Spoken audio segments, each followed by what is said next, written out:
What's up, people? How y'all doing? How y'all doing? How y'all doing? I see you. I see you waiting on me. I'm here. I just know most people are on CPT, so I figured I'd take my time coming in as well. Um, Let me see if I can put a little light on the situation. All right, that's a little bit better. That's a little bit better. So, what's up, people? How y'all doing? Um, this was impromptu. I got up about 3:50 this morning. I had so much on my mind. I've been responding to some friends on Facebook, so I said I was going to just kind of take it to the air today and do what I do. Um, this is the first time, and I promise you guys that have come with me to YouTube that I would be doing some things that are specifically for my YouTube audience. And this is what I call my maiden voyage. This is me getting my cherry pop, my YouTube cherry, that is. So I want to say, what's up, fam? Every week I try to save my current events for my Thirsty Thursday. I got something to say, so it must be true podcast. You've been following me. You know I started this off on Facebook. With the most important election of our lives looming on the horizon, I've been on edge, I've been stressed, I've been going off the rails, and to be totally honest, I've been completely out of character. I haven't been my jovial, sure self. As a resent, as a result, I feel like I've did you and myself a disservice. No more. Moving forward, I'm gonna be a little bit like myself, a little bit more like myself. I'm gonna be more raw. I'm gonna be brash. I'm gonna be sometimes profane because that's who I am, and that's how I get my message across. In an attempt to expand my show's audience, I tried to stay within the realm of my original Facebook show. This clearly does not work on YouTube. From here on out, I'll be a little less scripted, more off the cuff, and striking while the iron's hot with my commentary and my editorials. This is my first unscheduled podcast on YouTube for my YouTube audience specifically. This is for those who started with me on Facebook over a year ago and those who come to love me here on YouTube. Today I'm going to talk about two things. Let me slow it down. I'm going to talk about O'Fay Jackson and other celebrities who align themselves with Trump with thin skin. And I'm also going to talk about backgrounds, specifically Biden and Kamala Harris, and myself even. And when I talk about this, I want you to think about your own background. I want you to think about what you're doing, what you've done in the past, so forth and so on. I don't know about you, but I've got skeletons in my closet. Matter of fact, I might even have a graveyard or two. So, with that being said, this show is called 18 Days, O'Fay and Biden's Past. Let's get it. I keep talking about a Black agenda and policy initiatives, and speaking for people of color. One of the reasons I've been holding back is because I know, first of all, everything that's been happening with this pandemic, and then I know what's happening with this election. But every time I start to express myself, no matter where I'm the grocery store, on an airplane, or the gym, people say, "You have great ideas. Why don't you run for office?" And those who know me know I have a hefty ego, a hefty ego. But anyone who ever worked with me, worked for me, whether I was a supervisor, whether I was a manager, director, executive director, CEO, they will tell you that I sacrifice my own fortunes for those who are less fortunate and my principles. What they don't know and what you may not know is why I choose to do it. Before I go off on a tangent and make this about me, I'm going to pivot and use it as a segue to talk about a call to serve versus politicians in public service. I've never ran, but I'm always asked to speak and represent. I like to think is because I tend to seek out solutions versus power. A call to serve. What is a call to serve? Too many people equate running for office with popularity. Though it takes name recognition to become elected, being the most popular is a far cry from being called to serve. And it's more of a crime if you want to know, hence the Freudian slip. Being called to serve is humbling oneself and putting your own best interests aside to do what's best for the populace or the people that you represent. In the social media hungry world, we see too many people who start controversy for the sole purpose of promoting themselves. Once they build a following, they start believing that they can lead. I'm here to tell you that's bullshit. You're not trying to serve anyone. You're just promoting yourself and exploiting the sheep that follow you. Fuck out of here. In my humble opinion, if you are indeed if you are indeed called to serve, you seek to represent all people, not just those who blindly follow you. You seek to build a bridge between you and your followers and those whose views differ from your own. You don't eliminate or ignore. Politicians today are just the opposite. They're the contrast, they're the contrary.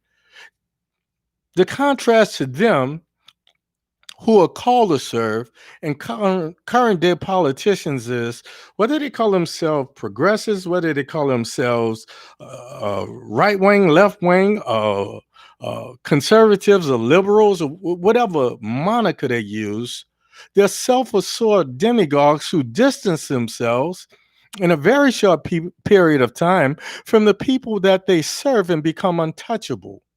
Within no time, they are exalted by their followers to a cult like status, and their followers drink the Kool Aid without question and hang on to every word, no matter how decisive or divisive that word may be. It doesn't matter if it creates factions, warring factions.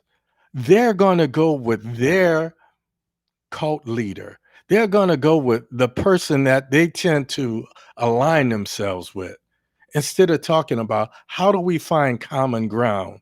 A self-serving politician or demagogue, they believe their own press. When in essence, if they share the spotlight, they run the risk of losing their shine. They run the risk of losing their mystique, and most of all, their followers. Most will never allow this to happen. When we talk about Biden's past, let's be real. Want to keep it 100? Let's do that. Most of our lives, we live on one side of the fence, saying and doing shit that we're not proud of. They live on the other side of the fence. That's saying and doing things that we don't like, and they're probably not proud of as they grow. That's called evolution. Politics is a long game. No different than being in the streets or being in the hood or being from around the way. Show me one man who's running something, whether it's a company or a crew or whatever, and I'll show you somebody who did some bad things. You might call it grimy, you might call it underhanded, because sometimes that's what time dictates. Show me one man that never called a woman out of her name, bitch, ho, this, that, or the other, and I'll show you a man who's lying. That same man, at some point in his life, hopefully he evolves and he grows up. Hopefully he gets to a place where he stops doing that, where he starts to treat women differently, where he starts to defend instead of degrade. And that's where we are. That's what evolution is. If you said you never did, you're lying. Plain and simple. So think about this when we look at some of our so-called politicians or leaders. Of course, they've done some things that they're not proud of. Of course, they've said some things that they wish they could take back. I never said before. For real, because I know I have. When I talk about evolution, I always talk about Biden versus delusional Donnie. Last night, I watched Joe Biden try to be as open as possible, and George Stephanopoulos kept pressing. What's wrong with this? The Dems are often held to a higher standard than are the Republicans. The Dems are often asked the tough questions in the press, while the Republicans are allowed to skirt the issues and ignore the questions. Look at Kamala Harris versus Mike Pence. They talked about how polished he was in avoiding questions, not answering questions, especially when we look at Moscow Mish and Trumpo Thin Skin. These two are a masters at just avoiding the question. As for stacking, the Supreme Court of the United States, that's the question that should be posed time after time after time. Anytime someone talks about Amy Barrett, that's the question that should be posed. Why is it necessary to stack the U.S. Supreme Court with all of these judges with one mindset? Would it not make sense to A, appoint someone who's more moderate? But I would answer the question, if I were advising Joe, if I were advising Kamala, I would advise them to answer the question with a question. The American people said they wanted to wait until after the election.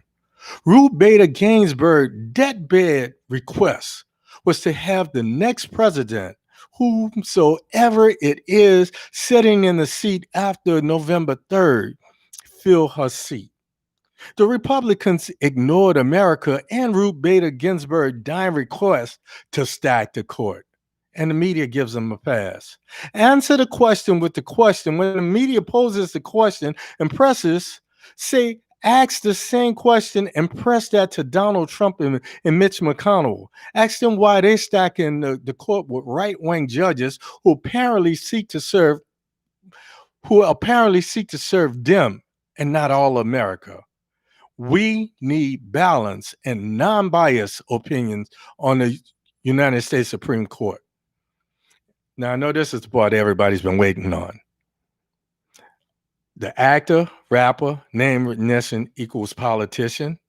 From Ronald Reagan to Kanye, icons become self-proclaimed politicians. Most have no experience or education in bridging the gap between people in a community with more things in common than the few issues that separate us. The most damaging occurrence in this millennium, the most damning thing that happened in 2016 that marked the decade of 2000 to 2010 and 2020 to 2030, 2029 is Donald Trump making anybody feel they can be president. Everyone feels like, well, shit, I couldn't do any worse. Look what he's done. He doesn't have any foreign policy experience. He's not doing anything to bridge the gaps. He only panders to those who agrees with him. That's not what we need. What frightens me is seeing what happens when a career politician aligns themselves and insulates themselves with someone who's a new politician or someone who doesn't know government enough and is not seeking to bridge the gap of divides. That's what Mitch McConnell has done. And as a result, he's become more powerful than Trump. You hear him say it time and time and time again.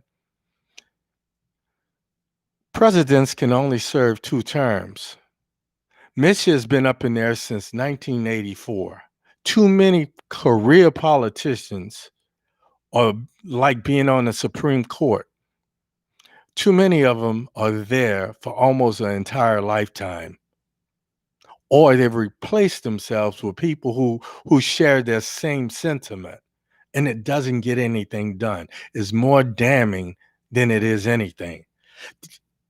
By doing what Mitch has done, this icon that calls himself Donald J has gotten the attention and recognition that he craves, and America's gotten screwed in the process. O'Fay Jackson, come on, man. That's all I can say is, come on, man. I want to say N-word, please, but I'm going to just settle for come on, man. Every black celebrity that lays down with delusional Donnie is just as delusional if they think they will get a check and not regret the media fleas associated with that lay in the hay. Get over yourself, O'Fay. Did you really think the Dems would stop trying to win an election to stroke your so-called extensive policy ego? Did you really think your ideas would gain traction and become relevant if you took them to a sitting president who told white supremacists to stand back and stand by? Did you really expect said white supremacists in charge would not exploit you and discredit you after you took the goddamn check? N-word, please. Next time, maybe you should talk to Snoop, Snoop, D-O-double-G, and not talk to Oprah. It's not about all money ain't good money. This last thing I'm going to say, then I'm going to let this go. If you never voted, your ass should never run. I have Facebook friends like Kanye. They create controversy by saying the political process doesn't work. I hear celebrities like Shaq and Kanye say they've never voted. Those of us who have been muddling through the mediocre choices and things that we've had to try to make this a better world, we have skin in the game. We're trying to make a hybrid democracy work in a republic that was not designed for us people of color. That in itself is the craziness. Once you understand that, there's nothing else you can do but redeal the card sometime, call for another card, throw some cards in and play the hand that you have. Those are the choices, people. If you've never voted, you should never open your mouth to complain. If you've never voted, you should never talk about running for office. How the F you expect somebody to vote for you if you've never voted for anyone else? If you want this system to work, we have to align ourselves with political organizations, not just jumping at the 11th hour before the election. We have to resist repeating the media's narratives like parrots and ask ourselves the questions. Why aren't Republicans grilled like Democrats? Why aren't Republicans held to the same high standards that you hold and that we hold Democrats to? Even Democrats talk about their own like they have to be perfect. But when it comes to the other folks, they just accept it. The answer is simple. The Republicans stick to their script and they refuse to elaborate. With that, I'm going to get in, I'm going to get out, and I'm done. I thank you for tuning in. I see you next Thursday for my regular podcast, same Baptiste time, same Baptiste place. As always, in parting, love, peace, hair grease. I'm out of here. Peace.